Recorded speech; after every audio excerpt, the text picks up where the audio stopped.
Let's do this. Yeah. Should I just start over? Yeah. Alright. Greetings and welcome to episode 7 of the Longbox. I'm Mandy. And I'm Andy. Coming to you from Mushyhead Comics with all the comic, entertainment, and geek-filled news for the week of January 7th, 2018. That's still weird to say, 2018. I know. We're old. On today's episode, with the holiday season over, let's talk 2017. Boo. It's old news. Okay. Been there, done that. Glad it's over. Then we will look into our crystal ball and see what 2018 has to offer. Is it a crystal ball or a snowball? Well, what? It's a blue snowball. Is that a real question? I'm looking into my blue snowball. I don't have a crystal ball.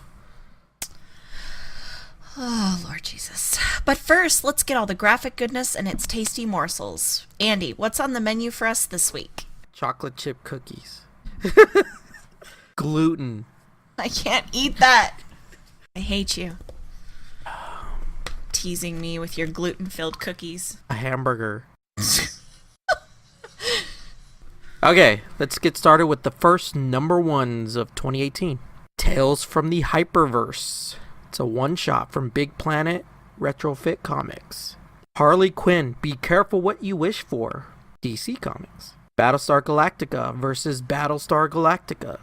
Dynamite Entertainment. There are 14 covers for this issue. Yeah, a lot. That's a lot. I saw that. Star Wars Adventures, Forces of Destiny. Rey from IDW. I enjoyed all the art. There's 3 covers for this one. Trump Titans versus Mark Zuckerberg. Billionaire versus billionaire. From Keen Spot Entertainment. X-Men Gold Annual. Marvel. Stabbity Bunny. Scout Comics. Atlas and Axis. Titan Publishing. Ninjak versus the Valiant Universe. Valiant Entertainment. And for my picks, I have Avengers 675 from Marvel. No Surrender Part 1. Avengers go weekly for the stunning 16-part saga that will write the end of an era. The Earth has been stolen. The sky burns while mysterious cosmic objects crash down from above, wreaking havoc across the world. The Avengers are the last line of defense between Earth and the mysterious forces threatening to tear it apart. It's time to assemble. The teams you know and love from Avengers, Uncanny Avengers, US Avengers, and Occupy Avengers come together to face a threat beyond any they have faced before in a weekly epic adventure that will define the future of Earth's mightiest heroes. Dun, dun, dun. Yeah, that sounds hideous. For my next pick, Old Man Hawkeye number 1 from Marvel. The superheroes have fallen. The country has been divided into territories controlled by supervillains. Among the wastelands lives Clint Barton, one of the few Avengers to survive, but it's been 45 years and he's no Avenger. Trying to eke out a living any way he can, the former Hawkeye is confronted with a startling discovery. The sharpshooter is going blind. With time running short, Clint realizes there's one last thing he wants to see: revenge for his fallen comrades in arms. Rising star writer Ethan Sachs and superstar artist Marco Checchetto take you back to the wastelands in a story set 5 years before the original classic, Old Man Logan. And for my next pick, Phoenix Resurrection, The Return of Jean Grey number 3. A light in the darkness is not always welcome. Kitty Pryde, Old Man Logan, and Cyclops are leading teams of X-Men all across the globe, chasing events connected to the Phoenix. But with teammates disappearing and familiar enemies returning, the X-Men are fighting a losing battle. Beast doesn't know how or what shape it will take, but he knows they are running out of time before the Phoenix makes its true presence known. Meanwhile, a young woman named Jean is starting to go insane in her peaceful suburban life. Nightmares and daydreams are spilling over into the world and revealing cracks in her reality. Jean's life and everything in it may just be a facade, but made by who and why? Jean needs to escape. The X-Men need to stop the cycle of death the Phoenix brings. Their worlds will violently collide as Jean searches for an opening and the X-Men fight for closure. But when they are brought together, will the X-Men be reunited with their long-lost teammate or something darker? Dun dun dun! Dun dun dun! That sounds Hideous. fascinating. All right, well, for my picks this week, I put down Judas number 2. Judas comes face to face with Satan, and the greatest adversary begins to win him over. This is actually a very interesting read. Jonas? It was the Jonas Brothers! Judas. I knew it! Oh my god! It was Nick all along. Damn you, Nick. Damn you! Took that chastity ring and shoved it straight up Joe's butt. Apparently, Judas has always heard the voice of Satan, and God and Jesus always knew that he would betray him, but he loved him as an enemy from the beginning.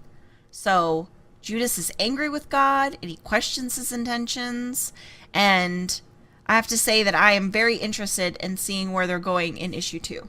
Also, I kind of have a heightened interest in the author now. The writer? The writer, sorry.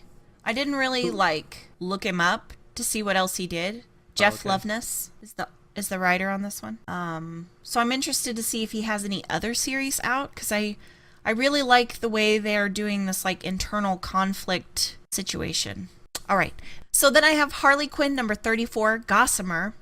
Look, we know Harley's crossed paths with some ridiculous guest stars, but we assure you this is the looniest one yet. And in the Secret Origins backup, see where Harley's most steadfast companion and tenant, Big Tony, comes from, and why he sticks by the side of his insane but very charming landlord.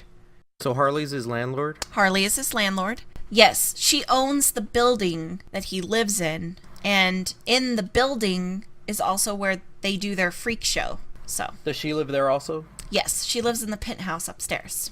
I was about to say, but she lives in the penthouse. Penthouse. Bitches! Harley is not taking her losses very well. She lost a very pivotal character. I'm not going to give it away. Who died?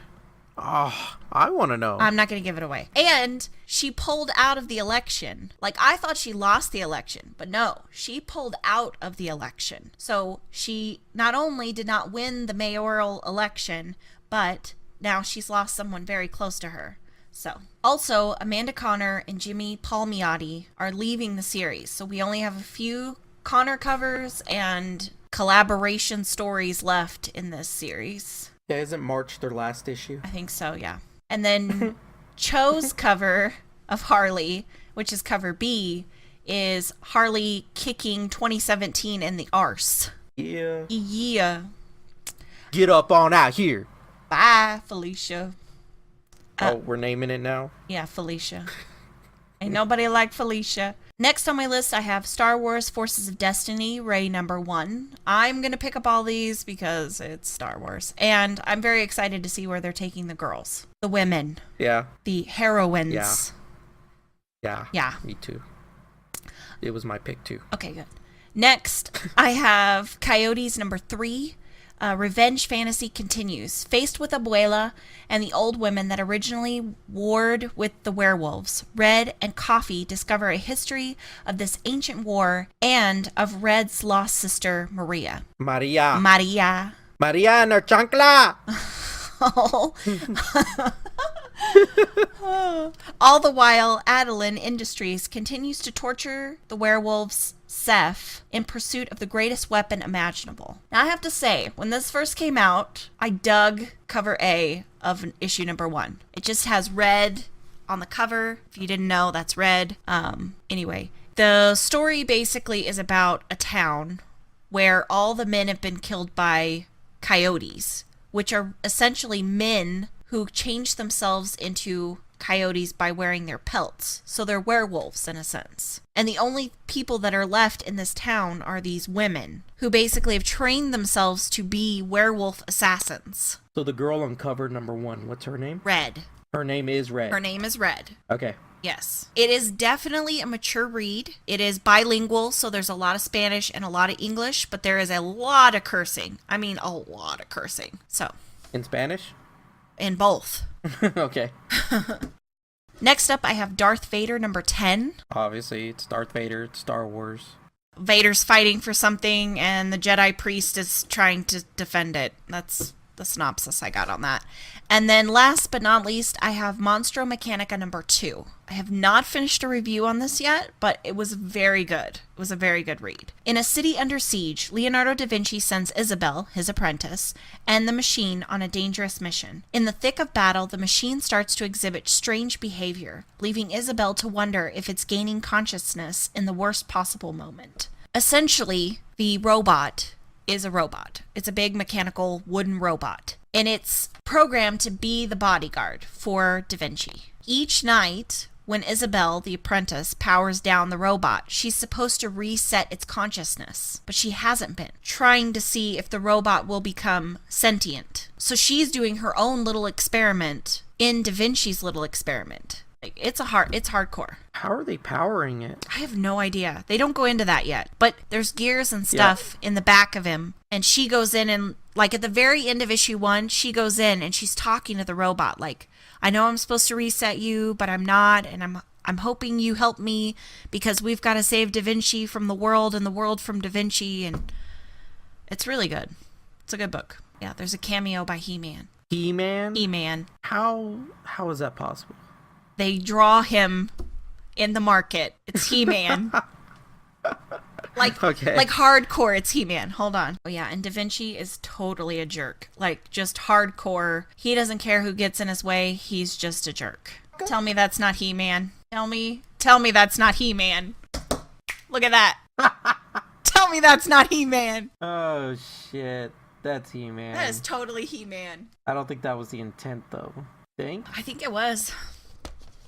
It's funny. Yeah, it is funny. Either way, it's He-Man. And he calls her a boy because she wears pants, which is very unheard of in, like, 1700 or whatever.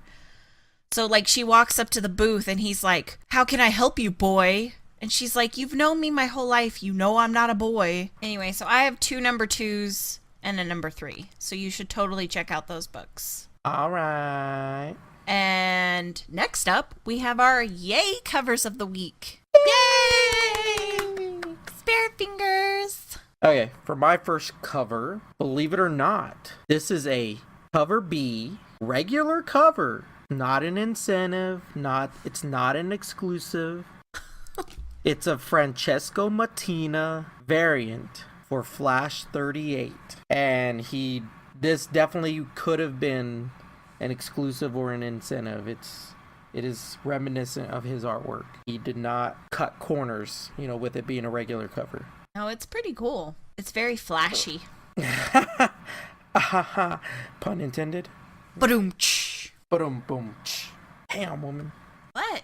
And then, like always, Supergirl number 17, Art Germ variant. Oh my god. Blows us away again. I'm so surprised by the Art Germ. I love the background on this one, though. And I love the feel of it. Is it the classic retro one? No. This is the one where she's helping a little girl across the street with her dog. Oh, okay. Yeah. I do like that cover. But yeah, I like the way the thing that really wows me is the streetway with all the lights and everything. Yeah, it's very New York. Yes. Like Times Square, like those like classic, like you buy it and you put it on your wall, kind of like fast motion photography or whatever it's called. What it looks like. Yeah. Like where it's been exposed. Yeah, like the long exposure. So my Yay covers for this week, I have Jim Henson's The Power of the Dark Crystal number 10, the subscription Sana Hakata variant. It's very like fantasy. Very relic-y. Yeah, has a very it gave me a Labyrinth vibe, which it's supposed to because it's the Dark Crystal. But it has that weird like fantasy dream, this could become a nightmare very soon kind of vibe. Does that thing like Terry Dodson and Adam Hughes though, where she has very light lines and then very pale color and then all of a sudden it's like a dark black outline. Yeah. But hers isn't as thick. No, not as I like it. It's not as aggressive, I guess. Yeah. Yeah. I agree with that. Yeah. I like it. Okay, and then next, which should be no surprise to anybody that's heard us before, I have Wonder Woman number 38, cover B by Jenny Frison. Yeah. I agree. I've already looked at it. It's good. It's just like all our other stuff. He continuously gives us good covers. It's kind of like your Andy My is to Art Germ as Mandy is to Frisson. Okay, and then on my honorable mentions this week, I put the Spider-Man versus Deadpool number 26 cover A. They're like old and falling through the sky, and it just made me giggle. I didn't see that one. Isn't that great? Yeah, I like it. So great. Spider-Man's in a wheelchair, and Deadpool has like a Santa beard, and it's just funny. Yes, I'm down with this one. That's funny. That's funny. Well done. There wasn't anything like super fantastic about it. It just amused me. So it's very detailed too, though. Like in the background. Did you see Spider-Man's belly? Yeah, it's like a little looks beer like gut. he's pregnant. Yeah. It's good times. Yeah, and I didn't see that one. I missed that one. And then my next honorable mention is Lola XOXO cover A by Saya Ohm. I did see that one, and I almost picked it. Because it has a very Sin City vibe, right? I'm gonna have to look at it again real quick. Oh my god, it's totally Sin City. Because Sin City's like all black and white, and then every once in a while there's little pops of red, like with the blood and Jessica Alba's lipstick, like that. Like the movie. Oh, is it cover C? Is it cover C? I thought it was the A cover. Yeah, it's cover C. Dang. Okay, so it's cover C. I gotcha. Yeah. And it's kind of like it's a watercolor, but like you said, black and white, and then just the red lips. Yeah, are very, like, intense. I dig it. I was actually almost going to pick the first one, because they kind of just piece together some things to get her in the background. Do you see what I'm saying? Like, it's almost like it's a mosaic. And then the artwork's not great, but it's, for some reason, I'm feeling it. Oh yeah. No, I did see that one. I liked it, but I don't know enough about the story to understand what's going on in this picture. And here's the other thing. I think the only reason why I didn't pick it was because there wasn't enough going on for me. Yeah, you and your contrast. It's a very good cover. It is. That's why I said I almost. And obviously, because we're not lame ducks, there will be links to check out all the books, including variants and exclusive, on our website. Quack. Quack. Bat flat. I knew you were going to do that. Next up, let's recap everything that 2017 had to offer us. It was ugly. It was an ugly year. I don't remember 2017. When was this again? I don't know. Back in my day. We used to remember the years. Oh. So I guess let's break down what we felt like our top 10 movies of the year were. Okay. That's not very good drum roll, but... Yeah. Do we need to get Braden in here? Yeah, we need Bray. Oh, that was good. Okay. He gets it from somebody, apparently. My top 10 movies for 2017. I will say this. It was actually very hard. We didn't see a lot of movies that were great, but even with the ones that were on my list, it was hard to rank them. Don't judge me. Oh, we're judging. Okay, number 10, It. Yeah, that was good. Number 9, the Lego Batman movie. Down with that. When I first heard the Lego Batman movie was coming out, I thought it was just going to be okay. Of course, we're going to go see it because of the kids. And then when we went to go see it, I was impressed. I liked it. It was really good. It was better than I thought. It was unexpected. I would say it was an unexpected win in the Lego series. Yes. I was also interested to see the Lego Ninjago, which I know we didn't do, but Lloyd is funny. But I was going to say, like the first Lego movie, it was good. It was okay. It wasn't great, but I did enjoy it. No, it was great. And that's because Chris Pratt was in it. So that's kind of what I expect from the Lego Batman movie. So it beat expectations. Number 8, Justice League, which obviously that had to circumvent all of the, critical reviews and everything, getting bashed up and down. And then we ended up seeing it twice because we enjoyed it the first time and we saw it the second time just to really get the feel of it, because sometimes you see something again and you see all the little things that kind of annoy you or whatever, but it was still good. I actually, for all the things that I disliked about it, I almost put it higher in my list. Like, I almost ranked it higher. I wasn't going to put it in my top 5, but like I felt like I was doing it a disservice by not putting it higher. I agree. It actually started higher, and then I kept going down my list. And I was like, oh, no, that was better. Oh, no, that was better. But it was close. It's not like it's far behind. Yeah. It was really close. It was definitely in the top 20 for sure. Yes. Yeah.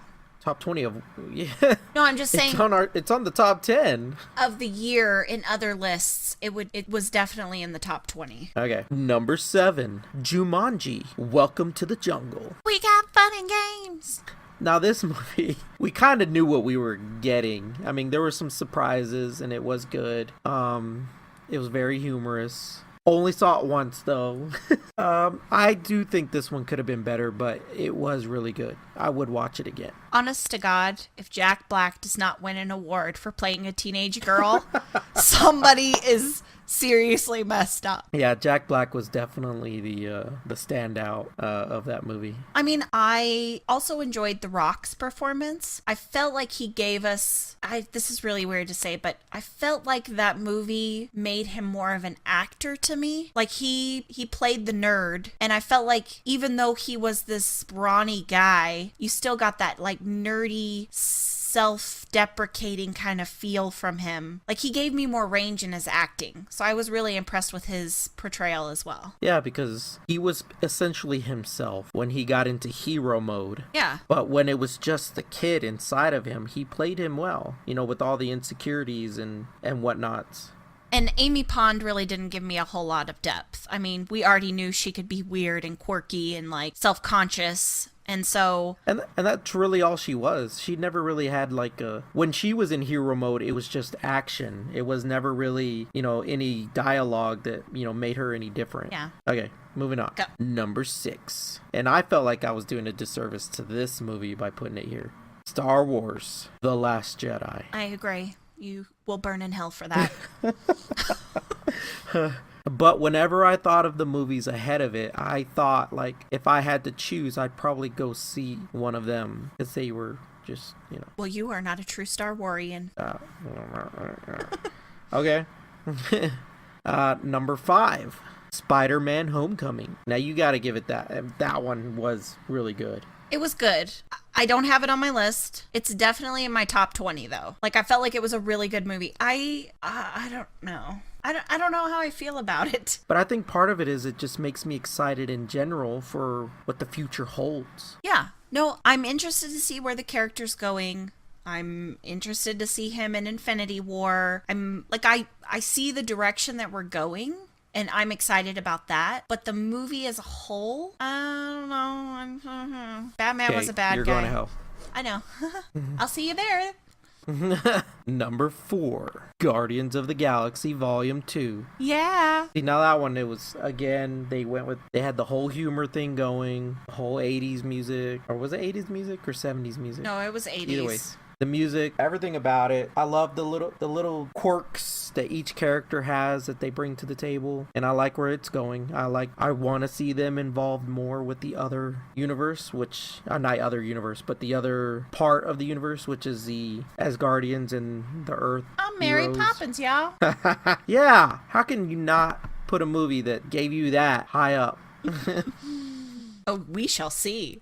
Number 3, I actually was really torn between putting this at 3 or at 2 because it was back and forth. Wonder Woman. Yeah. It was a good movie. Yeah. It was lighthearted. But number 2, Thor Ragnarok, was just too damn funny not to put ahead of it. See, I feel like, yes, humor-wise, it was totally way more funny. Like, there were moments in it where I literally belly laughed out loud. Like, I almost cried in Thor Ragnarok. I was laughing so hard. But content-wise, I don't really feel like we got a whole lot out of Thor Ragnarok. I know, I'm going to hell. It's fine. Your mom. I am comfortable with my descent into hell. If you will put your trays and seats in the upright position, please. Securely fasten your seatbelts. I will take you straight down with me. Like I said, though, I can't really argue because it was tough. They could easily go vice versa. The action was great. I thought the Valerian chick was amazing. Valerian? The Valkyrie. Valkyrie. Damn it. Like, you're talking about a whole different movie, which we didn't even watch. Oh, yeah. Because I was like, Cara Delevingne? No, her eyebrows got nothing to do with this. It was, what's her name? Thompson. Emma Thompson? No, her name. Name is not Emma Thompson. What? It's Thompson. Tessa Thompson. Which it's funny, because I kind of came into the movie not being a fan of hers. And you left on Team Thompson. Eh. I also felt like there was a lot of really good action, and I felt like Jeff Goldblum was probably the highlight of that movie. He wasn't even playing a character. He was just himself in costume. Yes, and also the Thor, oh, you'll find out who I am, faceplant on the bridge. That was amazing. Amazing. That's what I'm talking about. They just had a lot of moments to where it's like, they caught you unexpectedly. Like, no, they couldn't possibly be doing it right now. Like, this is too serious. And then And the wolf, I'm all right. The wolf is just I'm like, all right. Okay, bye. Just like steps over him and takes off. Hopefully you've seen this movie because we've totally just spoiled like 90% of it here. Nothing that they don't know without context. And obviously Korg was amazing. Yeah, and Taika Waititi was the one that actually did the voice. And he's going to be was the doing director. a crap ton of Marvel now. Like, oh my god. We will seriously riot in the streets with pitchforks if they don't give us more. Oh, and here's just a little tidbit. They talked about that. They had wanted him to do a Star Wars movie. Oh yeah, I read that. And I remember thinking like, well, the one that seems like it's the best match for him would have been the Han Solo movie. I was like, but that one's already pretty much done. And if you put him in anything else, like, yes, he would do a good movie and it would be funny and whatever else, but it wouldn't have the same fit as what he could have done with the Han Solo film.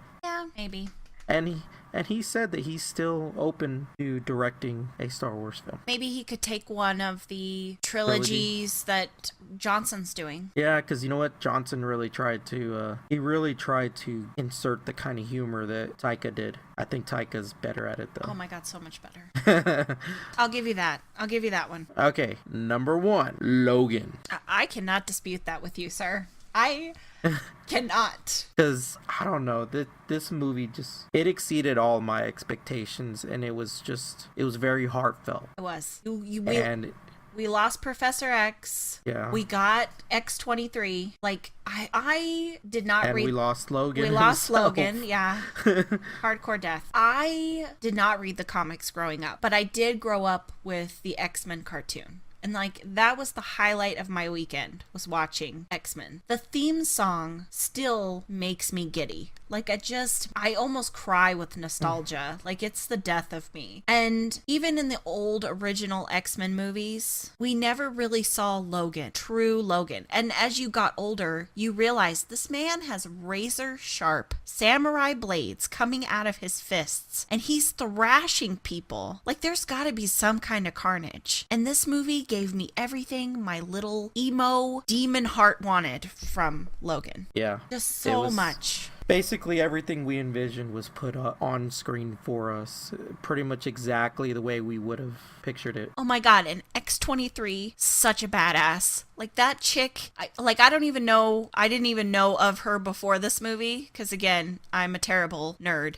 but holy that girl is amazing. Family friendly. Yeah. Anyways, it's essentially a good drama that has people with superpowers. I mean, that's essentially what it, comes down to. Because, I mean, this could be just like any other movie, like, just, like somebody kidnaps a kid that was being held in a hospital and they're trying to save them. It's just like any of those other stories, except guess what? They're superheroes that you know and love, and they have powers. If you took out all the violence and basically made Logan like X-Men of Future Past or something, whatever, Days of Future Past, this movie would still be great. If you took out all the gore and the violence, this movie would still be the most epic ending for Old Man Logan. I mean, just spot on. I can't even say anymore. That's what I'm saying. All the devices that made it rated R were not even necessary, but they accentuated the characters and the emotions that they are feeling. The gore and the violence accentuated the anger, the cussing, obviously, the anger or the sadness or the frustration. And his internal conflict. Because he was trying to keep Professor X alive because he had that, like, familiar feel with him, but at the same time, he killed everybody. So, like, he had this struggle of, do I keep him alive? Do I get rid of him? Like, he's, like, protecting him, but at the same time resenting him. Like, it was a hardcore feelers kind of movie. Okay, so my top 10 list, I feel like mine has more of, like, the feelers, nostalgic kind of vibe. My number 10 was War for the Planet of the Apes. I enjoyed the story, but I felt like it was a little slow. Okay, I'll give you that. It is a little slow, but I felt like it was a good conclusion to the series that they were giving us. I love Woody Harrelson, so I was down for that. And I feel like they kind of gave us more of an insight into the story that the direction that they were taking us, you know, with the Franco film where it was the virus and then the monkeys evolved. And then they showed us the conclusion of like what happens when the virus basically gets these humans and kind of how basically the humans are fighting each other for the planet, but also fighting the apes for the planet. Like, I don't know, there's a lot of going on. Family friendly. I know. You already said Number it. 9, I had It. I watched It very young, so Tim Curry still gives me nightmares. But Bill Skarsgård is amazing. The CGI and cinematography is amazing. I felt like all the kids were great. This was a good reboot. Yeah, I really enjoyed the kids. Like, they really gave good All of performances. them. Because they were acting very adult, which at the same time, you know, when no adults are around, this is the way you act. Number 8 for me is a total girl pick, so please don't chastise me. My number 8 was Beauty and the Beast. I cried. I'm not even gonna lie. Like, I was so excited to see this live action. So excited. Like, I can't even express. It was good. And it did make me cry too, but you know, that's not hard. It wasn't well enough to knock any of these other movies down to me. Also, but like you said, it's more of your sentimental attachment. I have a very strong nostalgic love for the original animated movie. I feel like it was done very well. Number 7 on my list was the Justice League. And again, I feel like a small part of me needed it to be in the top 5, but I could not put it up there. I felt like, you know, the angel and the devil were warring inside my head. Like, it needs to be higher, but I can't physically put it higher. Like, I can't. Yeah, you had the same issue I did. Number 6 for me was Hidden Figures. Yes. That was Realize a very this good is movie. not comic related, but it was a damn good movie. So get your girlfriends, get your wives, get your chick friend that's put you in the friend zone and watch Hidden Figures, because I'm telling you, you will not be disappointed in this movie. Yeah, it's very impactful, very historical. It would be higher up on my list, except for the fact that, you know, I feel like we're not necessarily the Oscars. We're just kind of hitting on movies that kind of fill our genre. Yeah, like there's another word for it. Well, if this it doesn't fit. If this were the Oscars, I would have put Lady Bird on my list. Yeah, that's what I'm saying. Like, Hidden Figures is one of those movies that doesn't really fit what we talk about. Well, I mean, we do talk about entertainment and comics, but it's kind of I can't think of the word, so just well, this is my list, so I don't care. You said make a list, and I made a list. Number 5, I put Guardians of the Galaxy Volume 2. I felt like this could have been higher for me, but I don't know. I really felt like there were others that were better. Number 4 was Thor Ragnarok. Again, lots of comedy. I felt like it was really good. I enjoyed all the action. The story was well told. I just didn't really feel like it had a whole lot of anything else. So number 3 was Star Wars The Last Jedi. That should be no surprise to people. Star Wars, I mean, I would have put it number 1, but I just can't. There's a better movie. So yeah, number 3. You can just sit in your number 3. Number 2 for me was Wonder Woman. And I gave it number 2 because it had Gal Gadot, which, I mean, she's much Hemsworth, Gadot. It's kind of hard. I mean, it's a toss up there. But I also really enjoyed the way they portrayed her backstory. And if the scene of her crossing no man's land doesn't make you instantly want to read every Wonder Woman story ever produced, you are not a comic fan. Like, that scene was so well done. Patty Jenkins is just, I don't know. I felt like she did an amazing job with the story that she was given. Hey, and no, not with the story that she was given, because that just shows her that she can do more than with what story she's given, because that scene was not supposed to be in the movie. She put that scene in the movie. That movie pulls at every heartstring. I mean, just there's sad moments, there's happy moments, there's oh my god, did she just say that moments. Like it's really it's kind of like watching a child kind of learn about their humanity, so to speak. I realize she's a grown woman, but it's literally like thrusting a child into the world and being like, okay, here you are, have fun, bye. My analogy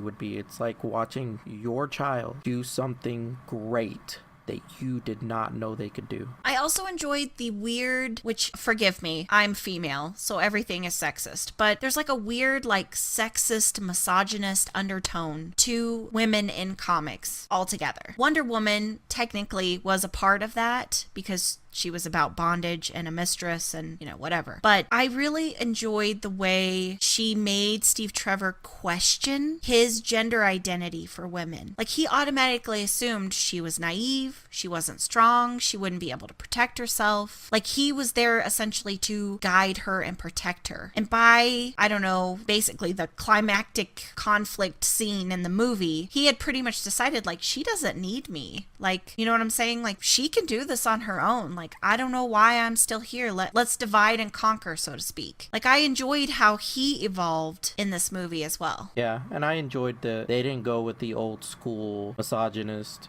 He was open-minded. He was a little more modern. And you're right, like at the end, he's just like, you know what, I'm gonna do my part. I'm gonna help. And I can help by killing myself because I'm an idiot. Well, I'm pretty sure he dies anyway, so they gotta kill him somehow. But I enjoyed how they took the old story and merged it with the modern kind of, nuanciness of feminism, I guess, so to speak, which is a terrible term. Whatever. Kind of like how they hit on her original origin, but then at the same time that her true origin is as the more recent origins as she is. It was a great movie. I don't care. Like that's what I'm saying. They blended both origins. And she would have to be above Justice League because honestly, I swear to you, Wonder Woman and Aquaman and The Flash really made the Justice League, which I realize that's like, 3/4 of the Justice League, but I'm just saying, no, it's like 3/5. My bad. There's 5 of them. But I'm not the sharpest tool in the shed. I'm just saying we did not need Batflick.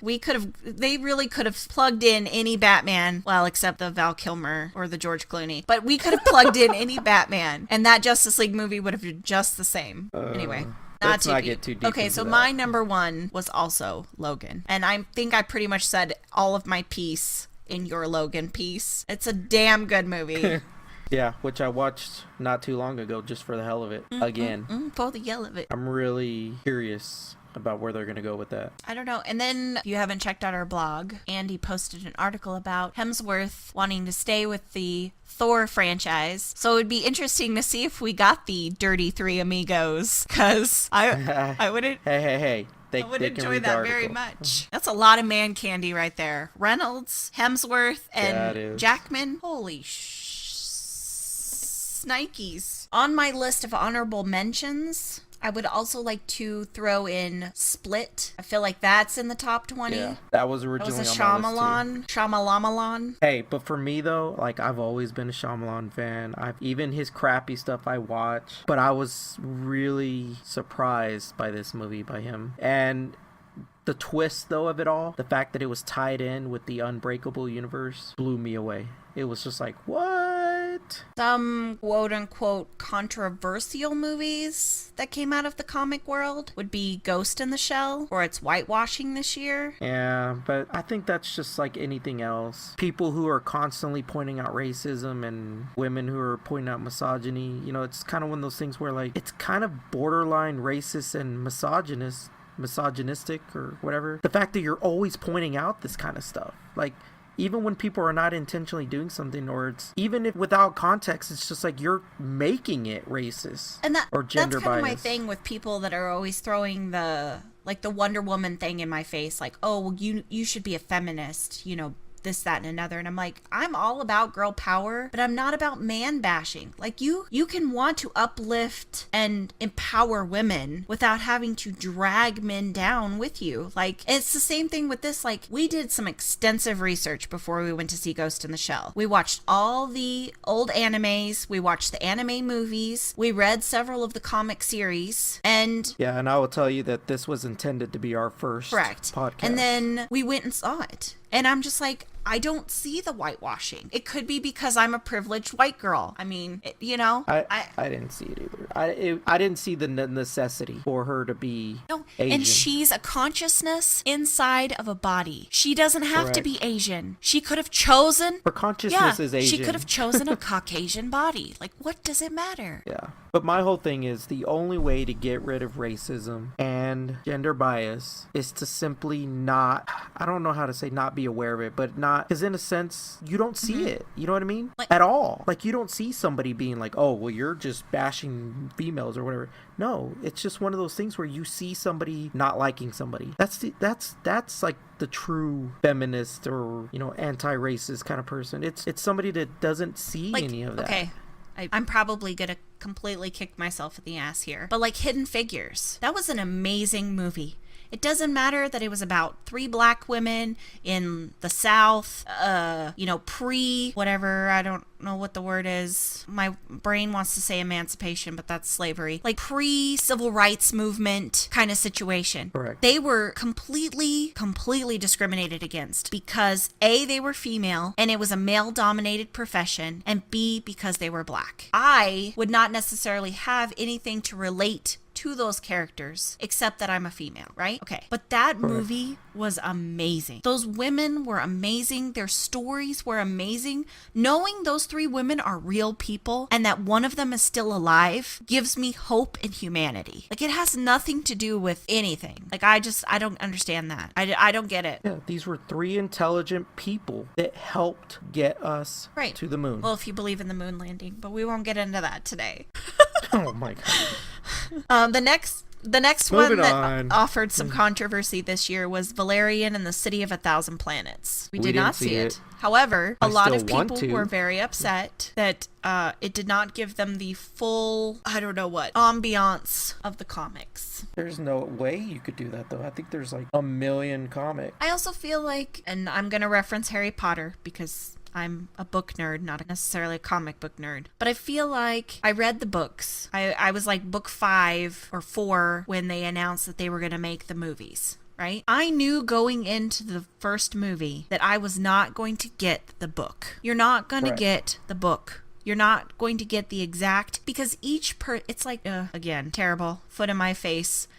It's not possible. It's a lot like the Bible. It's up to interpretation. Everybody interprets it differently. Books are the same way. Comics are the same way. Each person is going to get a different vibe. The only thing that you have going for you in the comic world is your story is illustrated. Harry Potter was not illustrated. I had a clear image of everyone in my mind. And when I went into that movie, I came out going, you know what? They skipped this section and this section and this section, but overall it was a good movie. And I feel like as comic fans, you guys go in knowing what the imagery that the artists and the writers gave you, thinking that that's how it's going to translate onto the screen, and it doesn't always come out that way. Now, Guardians, I mean, I don't know how that translates, because I know I've read several articles saying that the old Star-Lord is not the same as the new Star-Lord. Which they said that he is now being written as the movie Star-Lord instead of the old Star-Lord. Because he was kind of a dick, wasn't he? He's like a huge jerk. Yeah.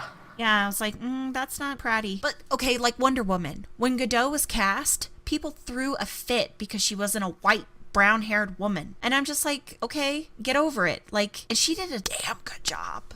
Damn good. An Amazonian. And I'm sorry, when I think of an Amazon, I think of someone like her. Well, Greek. I think Greek. So, like, Mediterranean. I don't. Like, you know, dark. Like Italian almost. Like, dark hair, nice golden tan. She fit fine for me. I don't even care.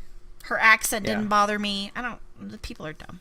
But anyway. I enjoyed that she had an accent because it told you that she's not one of us. She is from somewhere else. But I feel like comics tend to put you at a disadvantage when you're going into movies. I don't know. It depends on the person, really. If they're just, completely stuck to the image that they've always gotten into comic, then yes. But you run away with it in your imagination a lot, and you try to make it real, like in the real world. And that's what the movies do, too. They try to integrate it into the world that we live in, not a different universe. Right. It's a modern take on something that's already been done. This is Earth 616 or Prime yeah. Earth. Ah. Get on the infinite train. Jeez. I want to live on Earth 52. Can we just list off a couple notable movies and not talk about them? Yeah, which ones? Other movies that came out that were notable, that were worth watching, that we didn't talk about are John Wick 2, The Circle, which didn't do well, but we enjoyed. Aliens Covenant, because I'm a huge Aliens fan. The Mummy, which did bad. We haven't seen it yet, but it was a very notable movie for the year. Cars 3, Transformers The Last Night, Baby Driver, Despicable Me 3, Dunkirk, Atomic Blonde, The Dark Tower, and Detroit. Oh yeah, there's more. There's also American Assassin, Mother, Marvel's The Inhumans. Boo! Ninjago movie, Kingsman, The Golden Circle, Blade Runner 2049, Coco, The Disaster Artist, and The Shape of Water. Which I'm completely down and really want to see The Shape of Water. It was a last month release kind of situation, and holidays are crazy. We have too many tiny humans, so we don't get very much movie watching in. And then Alien Covenant was amazing. I heard, yeah. I think it could have been better, but it gives me what I need for my aliens craving, I guess. That's a good... For my alien cravings. As you twist your weird villain mustache, curl your mustache. Okay, so hey, 2018. How about them apples? Yeah, we're in it. We're in the thin of it. We're not in the thick of it. The thin of it? Yeah. We're just floating on top right now. Like our buoyancy level is high. Movies to look forward to. Tell us. There's plenty of that. Yeah. So I'm excited for Pixar Incredibles 2. Yes. I'm not really sure where they're going with it, matter. but we've gotten the little teaser. I enjoyed the first one. I'm ready for Pixar. The next one. I'm down. Yeah, I'm looking forward to pretty much all of the comic book movies. I like that, all the Fox properties that are going to be coming out now. We have Deadpool 2, The New Mutants. That looks very good. April. Yep. X-Men Dark Phoenix, and that's it. That's it for 2018, because I think they got more in 2019. I am looking forward to, obviously, the Han Solo movie. The previews for Pacific Rim Uprising got me pulled in because John Boyega is in it. Of course, I'm going to go see Jurassic World Fallen Kingdom because it has Chris Pratt and Jeff Goldblum. I mean, duh. And then I'm also looking forward to Aquaman. And I was going to say, I am looking forward to the new DC movies because I want to see where they go after Justice League. Because, again, there was a lot of backlash with Justice League, but I feel like they were heading in the right direction. It was good. Let's keep it up. And then I'm excited to see Ant-Man and the Wasp because I love Paul Rudd. So. Yeah. And I actually really like Evangeline Lilly's character. And I like her in general. I bet you do. Mm-hmm. Really? She does not fit my criteria. Doesn't. She ain't got nothing going on. Well, the Disney Marvel, which we get Black Panther, we get the beginning of the Avengers Infinity War. With the blueberry Brock Lesnar. Yep. Yep. Is that all we get? Oh, yeah, and then the Ant-Man and the Wasp, which... Again, I'm on board just like you are. Pretty much it. What else you got? I am looking forward to Fantastic Beasts and the crime of the Grindelwald.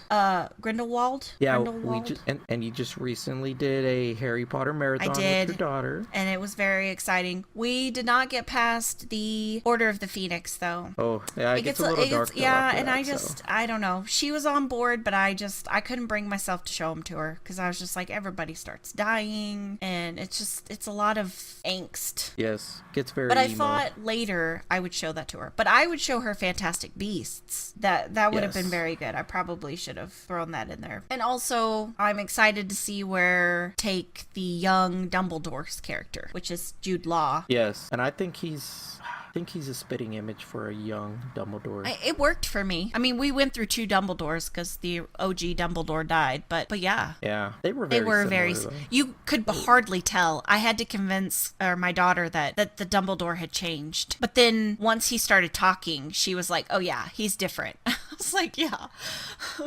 Other little movies we can look forward to are the new Predator from one of the old Predator actors in the original with Arnold Schwarzenegger. I forgot his name, something black. I don't know. And then a book that we both read together. Well, we listened to it. Ready Player One, which we really enjoyed the book. I'm a little on. You're apprehensive based on the trailer. I'm a little apprehensive based on the previews because it seems like they're going in a different direction. Like they're turning it into this whole cause, whereas it was he kind of just fell into it. I felt like. Well, if you're not familiar with the book, there's basically an Easter egg in this virtual reality. And then on the creator's birthday, he releases this message, essentially, that, if you find it, you win all this amazing stuff. Towards the end of the book, they do sort of campaign against the evil corporation, but they don't start out campaigning against the evil corporation. And I think that's where your apprehension comes in, because the trailer makes it sound like it's some kind of like revolution, like rebel scum kind of thing. Yeah, because it was more of like, no, we have to beat them because we can't let them take over. Right. But it wasn't like, no, we must come together. We must unite and rebel against them. No, it wasn't nothing like that. But I feel like at the same time, again, we have the movie already pre-written, pre-scripted in our minds, and we kind of just need to go into the movie and then basically rip it to shreds. Yes. Like, Descendants, no, not Descendants. The movie with the chick and they're stuck in the world and then they come to find out that there's some kind of like experiment to see if they could survive with the different factions. Divergent. Thank you. Read the book, saw the movie, hated it. Well, the first one I was okay with. It was. After that, it didn't really portray the essence of what you felt. Or Hunger Games. Yes, Hunger Games was the same way, which I enjoyed it. I watched them, but it did not, there was a lot of emotions that were just left on the back burner because it was a very emotional book series. I'm also looking forward to Tomb Raider. That looks really good. What's the actor's name? I already forgot his name. Mine. Assassin's Creed? Magneto? Michael Fassbender? Yes, Michael Fassbender's woman. Or I'm sorry, that's sexist. It's too late now. You can't reel that one back in. Yeah, I can. Delete. I am also optimistic about the Mary Poppins movie. Oh, yeah. What's Emily Blunt. Yes. You know what else is not on your list? The Quiet Place. Yes. Is that 2018? I don't know when it comes out next year, but I know that we are so down for that. Yeah, I'm down for it, but I can't eat. And nobody else can eat either during that movie. Yeah, okay, you won't be able to go. We'll have to watch it with like our wireless headphones on the Roku or something. Yeah. I think that's pretty much it. I mean, there's some other movies that are coming out, like Bohemian Rhapsody, which is about Freddie Mercury. Then you've got Spider-Man Into the Spider-Verse, which... I was going to say, and the kid from iRobot plays him. Exciting. There's a Slender Man movie, which I'm completely out. I just don't care. I think, and I'm not even a horror fan, and I think that one looks interesting. I'll have to see more trailers or whatever to get a full feel, but as of right now, I am Then there's the Cloverfield movie called The God Particle, which is... we don't know what it's called yet, really. I don't know. The second Cloverfield was but better. We know it's Cloverfield Lane. I like how they're telling different stories, but in the same universe as Cloverfield. Like Cloverfield was just the beginning, and now there's all this other stuff that's happening. Yeah. Red Sparrow, which I don't know what that's about, but it has Jennifer Lawrence, so I mean, basically it's Jennifer Lawrence as the Black Widow. Okay, I'll watch it. And then last but not least, Bumblebee, the Transformer movie. Oh, I don't know. He's probably still producing though, right? I'm so tired of the Bay Apocalypse. Like, please. All the action, no story. It's like, okay, let's blow this up. Okay, let's blow that up. Another one I want to see, which it's not a big deal. I can watch it when it comes out on video or whatever. Ralph Breaks the Internet, Wreck-It Ralph 2. That'll be good for the kids. Yeah. Oh, and Rampage seems kind of stupid. Oh yeah, The Rock. It's the one with Dwayne Johnson and his gorilla. Yeah. But I just found out that this is based off a game, and I remember playing this game on an arcade machine when I was a kid. Dude, so you just dated yourself. Okay. Anyways, so I kind of want to check it out just for that reason, to see what they did with it. I was interested. We saw the preview. I thought it looked. I know. But the concept, it kind of went like, it kind of gave me that whole, as soon as they showed you what the big deal was, I was like, wait a minute, this is almost like a sci-fi movie, you know, T-Rex versus giant gorilla, you know what I mean? But, you know, hopefully it's not done like a sci-fi movie. You never know. It could be Sharknado all over again. Oh my gosh. And then A Wrinkle in Time. That's a classic. Been remade a couple times. Feel like they're finally getting it this time. Oprah. That's all I gotta say. Chris Pine. Oprah. Okay. Alita, Battle Angel. When I first saw this, I thought it was a CGI movie. Like, I just saw a glimpse of it. And then I watched the trailer, I was like, oh, it's live action with CGI. It looks interesting. It's produced by James Cameron. Terminator. Nutcracker in the Four Realms. I feel like this is going to be a really good iteration of the Nutcracker. It kind of gives me the Narnia feel. Yeah. Mortal Engines, which is a book series. It's basically about cities that are now, it's kind of like Mad Max, a dystopian Mad Max, with cities being mobile. What you're saying is I should watch the movie and then read the book. Probably. And then we have Venom, Tom Hardy. You had me at Tom Hardy. we haven't seen anything for that yet, but I'm excited to see what they do with that. And then we get the conclusion to the Maze Runner series with Death Cure. It's been a long time simply because the kid Dylan O'Brien got severely hurt during the filming of this movie, and then he tried to come back and he was still having issues, so they had to indefinitely halt production. And then that's it. That's all we got. Yeah, we're gonna have to wait and see what 2018 has to offer, but we promise to tell you all the good stuff as soon as we hear. You can follow us on Twitter, because that's usually where we post all that stuff. All right, well, I'm done. Well, that's all, folks. I'm leaving that in. Well, that's all, folks. Thank you so much for stopping by and letting us fill your head with this useless information. Yeah. You can check us out on our website at mushyhead.com for a complete list of links, as well as fun and interesting factoids. And don't forget to subscribe to our podcast. Until next week, strange things are afoot at the Circle K. Totally. Tubular. Is it tubular? Yeah, I guess it is. I don't know. Excellent. Is it girthy? Wild Stallions. Stop. I can't even. I just can't. Too much for me.